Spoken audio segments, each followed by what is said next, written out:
Now let's look at this figure 21-1. But before we begin, divisions will be gas and vapor. And then, of course, you can have division 1 and 2, which is gas and vapors.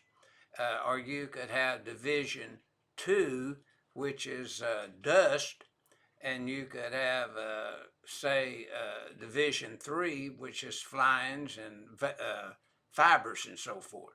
So kind of keep that in mind. Then we'll have groups. You'll have, for gas and vapor, groups A, B, C, and D, and for dust, E, F, and G. Now we'll break all this down and talk about it as we kind of go through this chapter 21 of Stallcup's Designing Electrical System book, volume 2. Now this figure 21-1 kind of lists the areas considered to be a class 1 division 1 type area. Now notice inside the tank itself is class 1 division 1. And zones, it's the same thing. It's a zone 0. And the only thing in zone 0 that could be installed inside that tank would be intrinsically safe systems. And of course, you'd see inside the tank division 1, class 1 division 1 here would be inside the tank itself. So then we'd have clearances outside the tank based upon the inlets and outlets of the tank itself. And then, of course, we'd have a dike to catch the gas vapors, the liquids, if they escape, naturally. But we'll kind of get into that in more detail.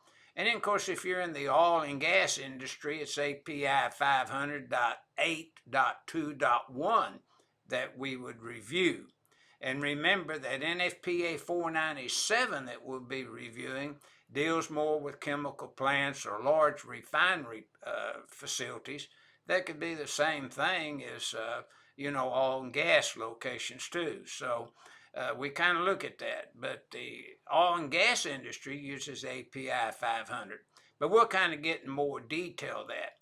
Then you notice that we just have a little laundry list of things that could be considered hazardous locations, such as at the very bottom, bullet, aircraft hangars, at the top, petroleum, refinery facilities, and it dip tanks, and comes on down to some of the most usable areas where, we'd be classifying a class 1 division 1.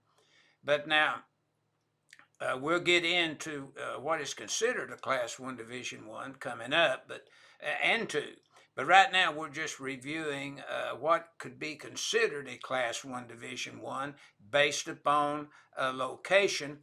And that's basically what this figure 21-1 is illustrating to the user of the NEC.